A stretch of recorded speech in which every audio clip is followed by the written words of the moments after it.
Having discussed the various convergence criterion of sequences of real numbers, we can now define a Cauchy sequence, which is as follows.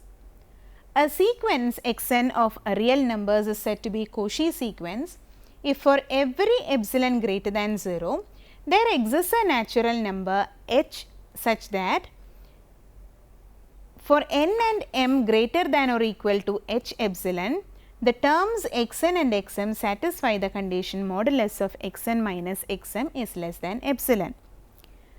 So, actually this was found by Cauchy or formulated by Cauchy in view of defining the convergence of or alternative definition for convergence of a sequence, because we have a sequence xn.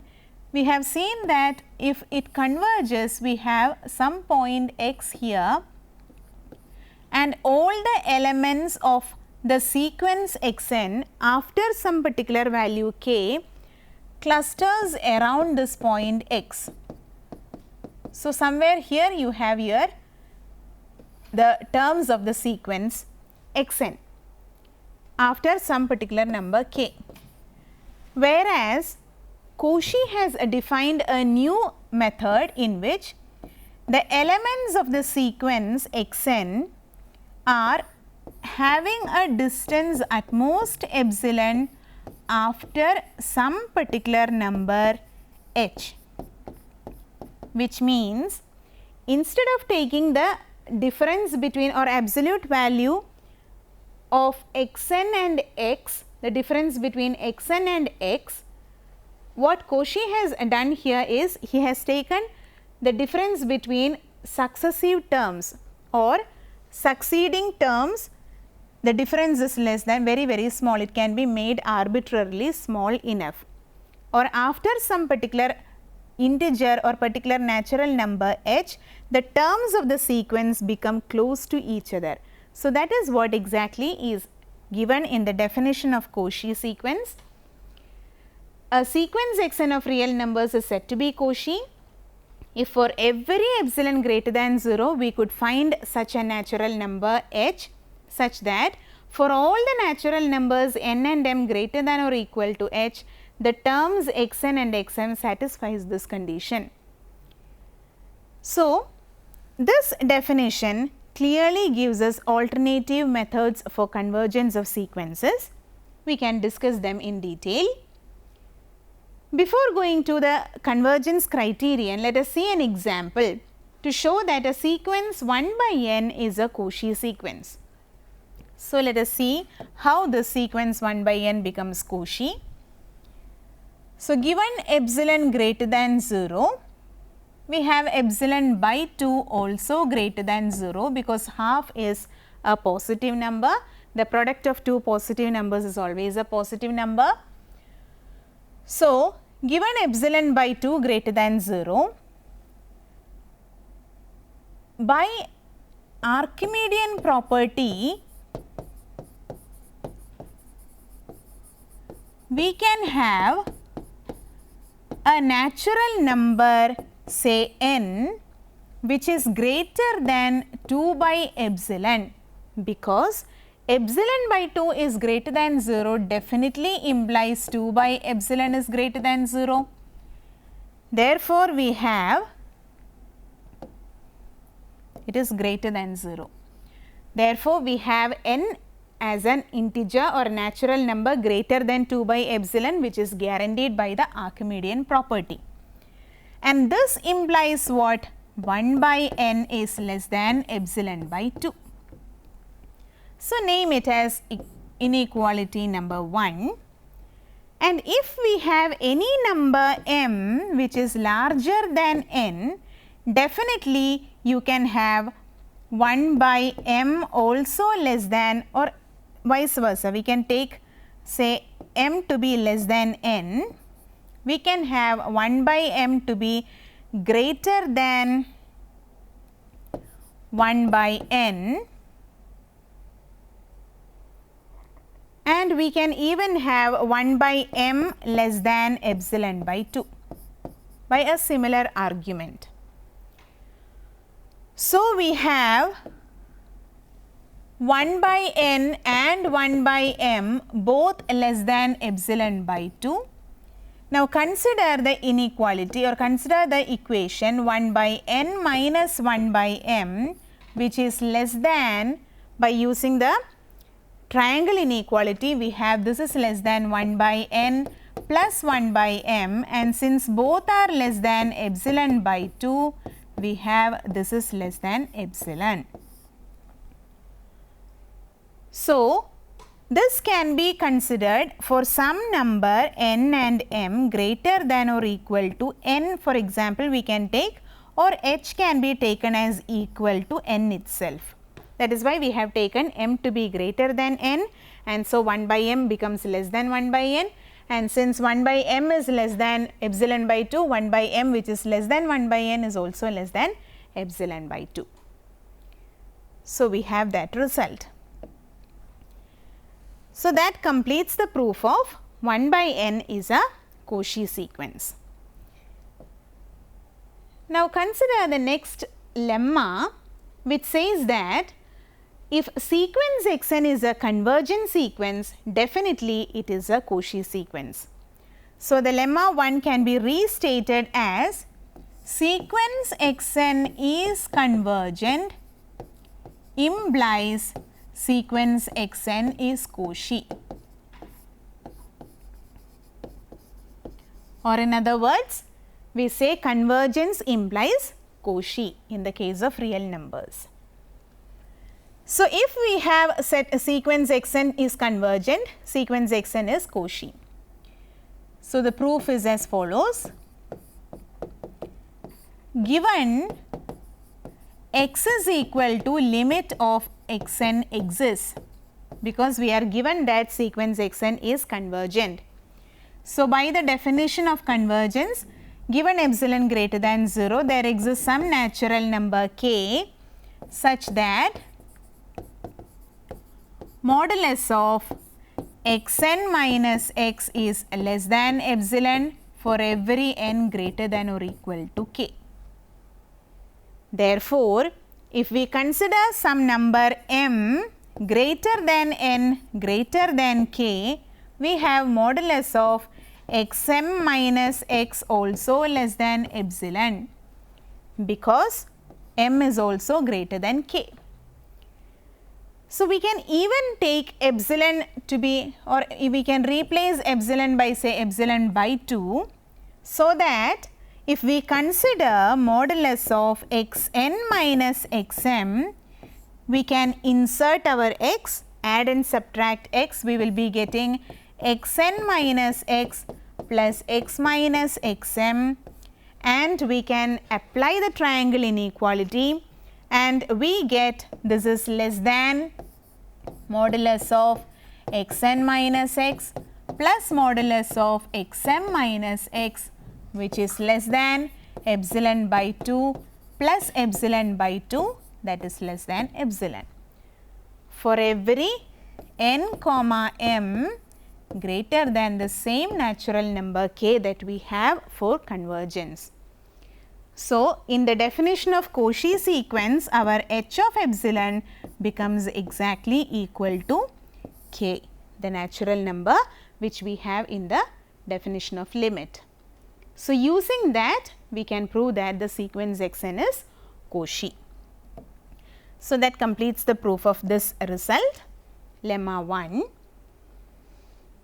Lemma 2 says that a Cauchy sequence of real numbers is always bounded. So, the proof of this lemma is very similar to the proof that we have already done in the case of every convergent sequence is bounded. We can see the proof. We are given sequence xn is Cauchy.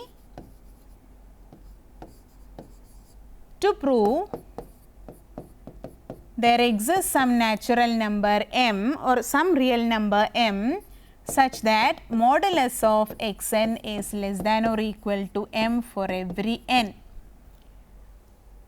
So, since it is given that sequence xn is Cauchy, we start with the definition of Cauchy. Let epsilon greater than 0 be given. there exists some natural number k or h or whatever it be. It is just a notation for a natural number such that modulus of xn minus xm is less than epsilon for every n comma m greater than or equal to k. So, in particular for epsilon equal to 1 also there exists such a k. So, we can write xn minus xm less than 1 for every n comma m greater than or equal to k. So, we can very well rewrite k instead of m here, because this is true for every natural number n and m greater than or equal to this natural number k, means we can replace k by, so we can replace m by the number k. So, we get modulus of xn minus xk is less than 1 for every n greater than or equal to k. Or rearranging the terms, we can have modulus of xn is equal to modulus of xn minus xk plus xk less than 1 plus mod xk for every n greater than or equal to k. The same technique that we had applied for the proof of convergence implies boundedness. So, for n greater than or equal to k, modulus of xn is less than 1 plus mod xk. So, if we take m to be maximum or supremum of modulus of x1, modulus of x2, etc., modulus of xk minus 1, comma 1 plus mod xk, we can have modulus of xn less than or equal to m for every natural number n, which shows that the sequence xn is bounded. So, we have completed the proof that a Cauchy sequence of real numbers is bounded. The next is a very important theorem which states that a sequence of real numbers is convergent if and only if it is a Cauchy sequence. So, how can we show that a sequence of real numbers is convergent if and only if it is a Cauchy sequence? So, that means in real numbers convergence and Cauchy are exactly the same. So, a sequence is said to be convergent if and only if it is a Cauchy sequence. So, they are equivalent statements in the set of all real numbers. That is what we are stating in this theorem. So, that is why it becomes a very important result, and we can see the proof of Cauchy criterion for convergence or Cauchy convergence criterion for real numbers. So, again the statement we can look, a sequence of real numbers is convergent if and only if it is a Cauchy sequence. So, by the previous lemma that we have studied, in lemma 1, we have seen that if xn is a sequence which converges, then definitely it is Cauchy. So, we have already done this lemma, and now we are going to prove that a sequence of real numbers is convergent if and only if it is Cauchy. So, one part is actually proved in the lemma. So, we can see convergence implies Cauchy by lemma 1. So, this already we have proved. Now, it remains to prove that every Cauchy sequence converges. So, what is required to prove is, suppose xn is a Cauchy sequence, we have to show that the sequence xn converges. So, let sequence xn be a Cauchy sequence.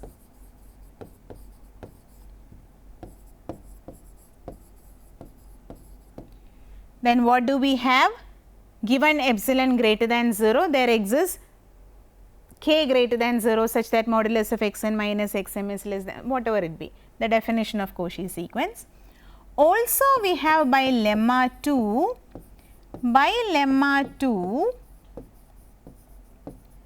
sequence xn is Cauchy implies, sequence xn is Cauchy indicates that the sequence is bounded. Sequence xn is bounded. Now it remains to show that the sequence is convergent. So since it is Cauchy, it is bounded. And in the previous class, we have studied something called Bolzano-Weierstrass theorem, in which we have seen that every bounded sequence of real numbers do have a convergent subsequence. So since xn is bounded, by Bolzano-Weierstrass theorem, there exists some convergent subsequence, say xnk of sequence xn, such that xnk converges to x. Now what is our claim? We are going to claim that the sequence xn also converges to x. So we have now two results. The first one is xn is a Cauchy sequence and second one is sequence xnk converges to x. Using these two results, we are going to claim that xn converges to x. So first we have sequence xn is Cauchy, which indicates that given epsilon greater than 0, there exists a natural number some h such that modulus of xn minus xm is less than epsilon by 2. We are taking epsilon by 2 because we need to apply the triangle inequality for every n comma m greater than or equal to some number h. And second condition that we have is sequence xnk is converging to x. So by the definition of convergence, given epsilon by 2 greater than 0, there exists some natural number k such that modulus of xnk minus x is less than epsilon for every epsilon by 2 for every nk greater than k. So using these two, we have to establish this result, sequence xn converges to x. So if n and m are greater than or equal to h and nk is greater than k, we can replace this m by nk if we take an intersection of these two parts. That means, if we consider some natural number which is larger than both h and k, we can replace these by that natural number, the same natural number. So that means, suppose we take say k is equal to maximum of h and k, we have k1 equal to, for n, m and nk greater than or equal to k1, both the conditions hold. That means, this one as well as this one holds. So we can even replace these two by x capital K1. So we can write modulus of xn minus xk1 is less than epsilon by 2 and modulus of xk1 minus x is less than epsilon by 2 for every n greater than or equal to k1. So that we can consider xn minus x and insert our xk1 in between. So we can have xn minus xk1 plus xk1 minus x, apply the triangle inequality, modulus of xn minus xk1 plus modulus of xk1 minus x, and we get this is less than epsilon by 2 plus epsilon by 2, which is less than our epsilon. So we can have sequence xn converging to x. So that completes the proof of the Cauchy convergence criterion, which states that a sequence of real numbers is convergent if and only if it is Cauchy. Now, first question in this type of situation is, give an example of a bounded sequence that is not a Cauchy sequence. So, we have seen that Cauchy sequences are always bounded. So, naturally a question arises, are all bounded sequences Cauchy? Definitely the answer is no, because we can have examples of bounded sequences which are not Cauchy. As we can see, the same example that we can consider, or any other example where we have an alternating finite terms 0, 2, 0, 2 etc., or it can be 1, 2, 3, 1, 2, 3 and so on. It can be any number of finite number of terms repeating at regular intervals. So, these are examples of bounded sequences, but definitely they do have two subsequences or more than two subsequences which have different limits, and hence they are divergent, and we have just now established that converging sequences are Cauchy sequences in real numbers. Therefore, if this is not convergent, then definitely it is not a Cauchy sequence. So, these are examples of bounded sequences which are not Cauchy sequences. So, we can have several other examples of bounded sequences which are not convergent and hence not Cauchy. Now, let us look at another problem. If sequence xn is a Cauchy sequence such that xn is an integer, show that sequence xn is ultimately a constant. So, that means if you have a Cauchy sequence such that every element of the sequence is an integer, then definitely that sequence must be a constant. Now, why is this happening, or why is it true? Let us see the proof. Suppose we are given sequence xn is Cauchy.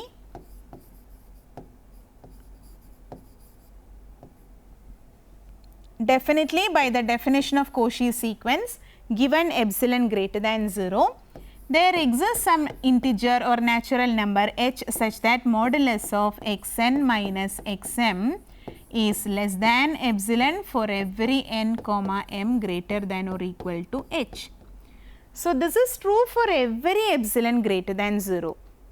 So, even if we take epsilon to be say half, for example, if you take epsilon is equal to 1 by 2, then also we should be able to find some natural number k, because it is given that the sequence is Cauchy, and so there exists at least one natural number k such that modulus of xn minus xm is less than 1 by 2 for every n comma m greater than or equal to k. So, this should hold for two consecutive or two successive terms as well. That means, modulus of, in particular, modulus of xn minus xn plus 1 is also less than 1 by 2 for every n greater than or equal to k, because we need not take m there, because we have replaced m by the next term, that is n plus 1. But in the problem, we were given an additional condition that the term xn is an integer for every n belonging to n. So, if xn is an integer, then xn is an integer, xn plus 1 is also an integer, and the least possible difference modulus value between two integers is 1.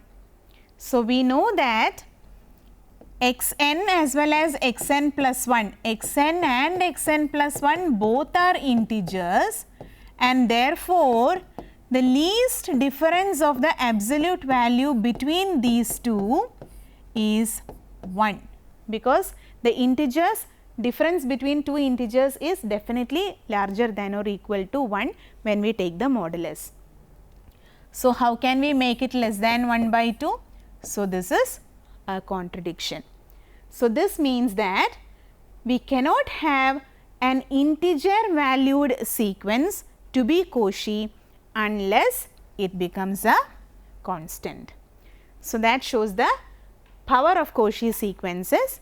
So, Cauchy sequences are used to find the convergence of real numbers, and also we can see that every Cauchy sequence is bounded, but every bounded sequence need not be Cauchy. And there are some of the sequences which are called properly divergent sequences as well. And what are properly divergent sequences means?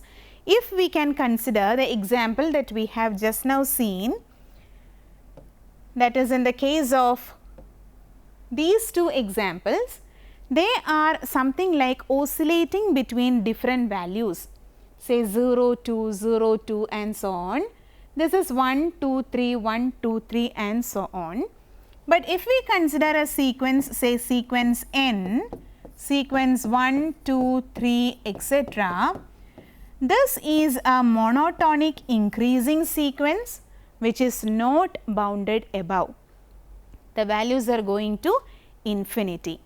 And so, we can say that this is a properly divergent sequence. So, if the limit of a sequence goes to infinity or goes to minus infinity, we will say that the sequence is a properly divergent sequence. So, that means the terms x n should be larger than every natural number. Whatever be the epsilon value given, modulus of x n will be greater than or equal to k for a properly divergent sequence which is going to plus infinity. If it is going to minus infinity, it will be modulus of x n less than k.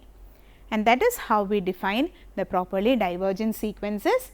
So, in this class we have discussed what is a Cauchy sequence, what are Cauchy convergence criterion.